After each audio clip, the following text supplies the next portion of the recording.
All right, so I am testing this out. I have never done this before. Obviously, I don't know how many of you are in the Northeast, but we have a nice blizzard today. So I thought it would be a good idea to grab the puppy to keep him from barking during the live and talk to you about remembered rapture.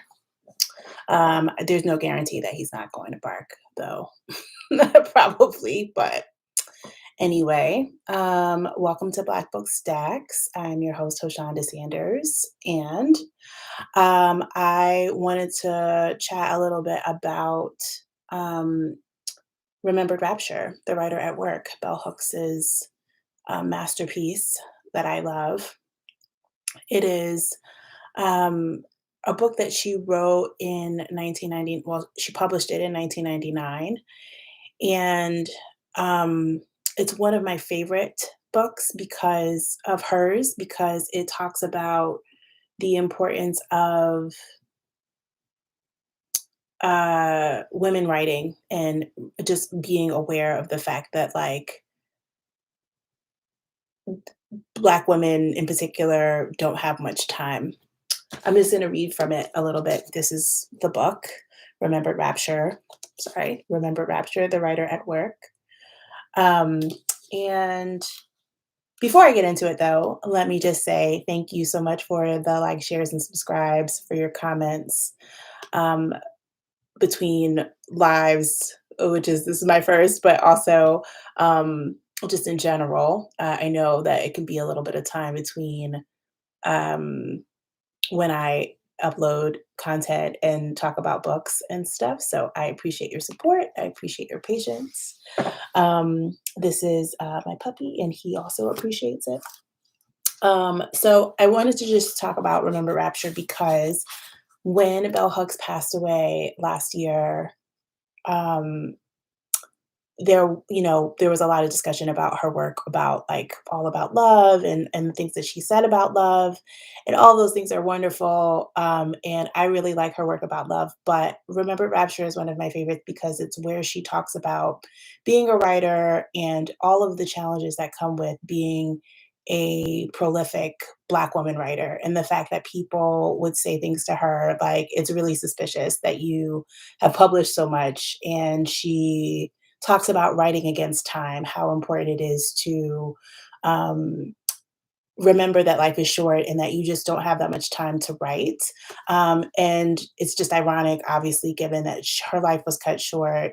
Um, she talks about writers like Lorraine Hansberry, who also died young, Toni Cade Bambara, and the list, unfortunately, is pretty long. But this is, again, here's the book jacket. Remembered Rapture, the writer at work. And she says, I've read it a bunch of times, so I have like different parts where I've like highlighted at different points in my life.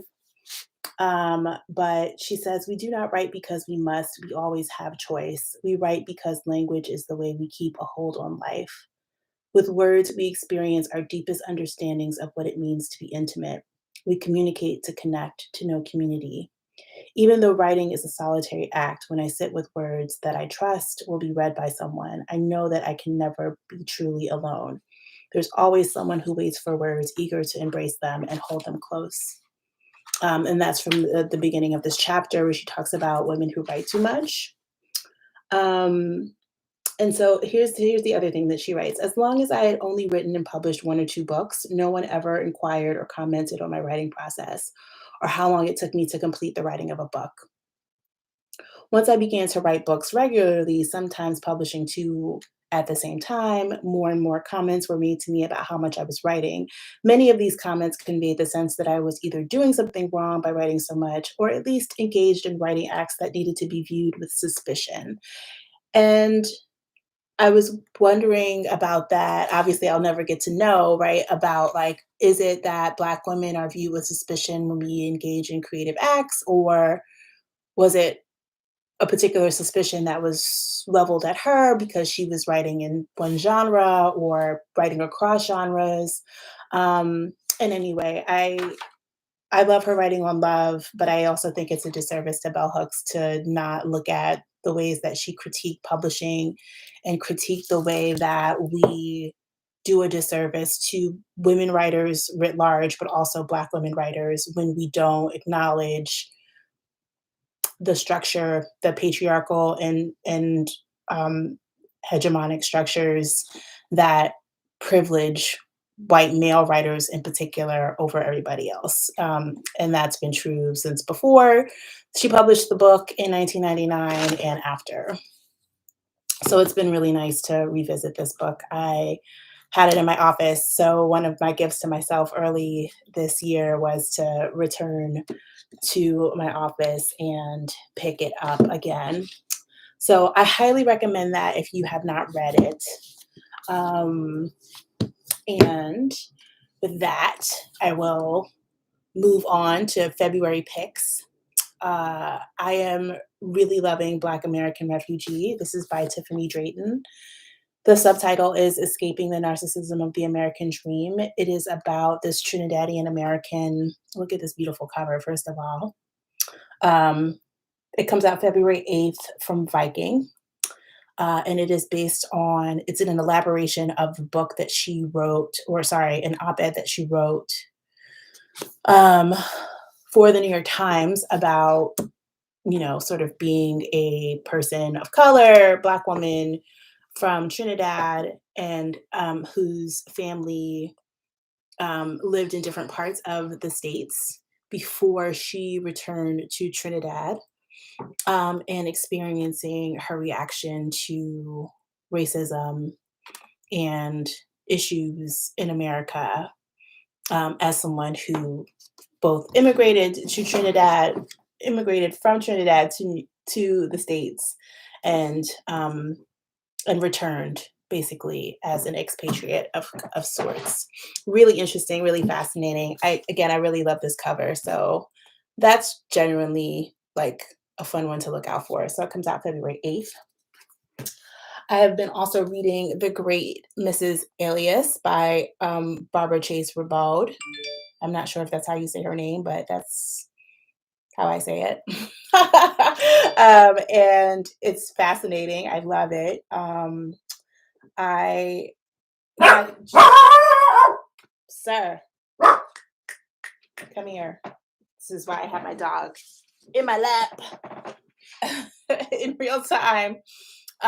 So it's from what I can tell, there's a woman who is kind of immersed in uh, some seedy dealings, and someone close to her ends up dead, and that's sort of how things open. And it's based on a true story. So, uh, born in Philadelphia in the late 1800s, Hannah Elias has done things she's not proud of to survive. She slips on a new identity before relocating to New York City to become as rich as a robber baron.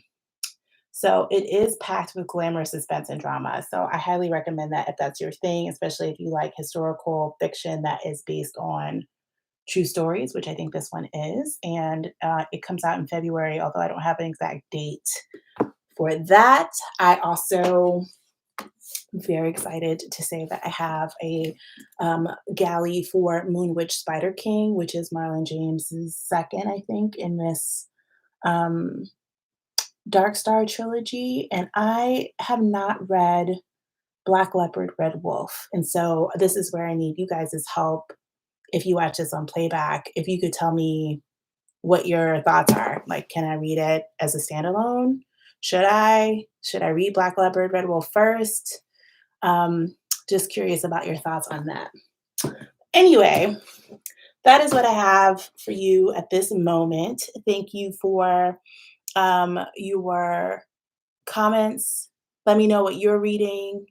Um, Thanks for dipping in to look at my experiment on live streaming, since this is my first time. And if it's something that you think you'd be interested in to talk about books, to talk about a specific book, um, or just to catch up in general, I'd love to know that. So you can leave a note in the comments. Until then, take good care. See you soon.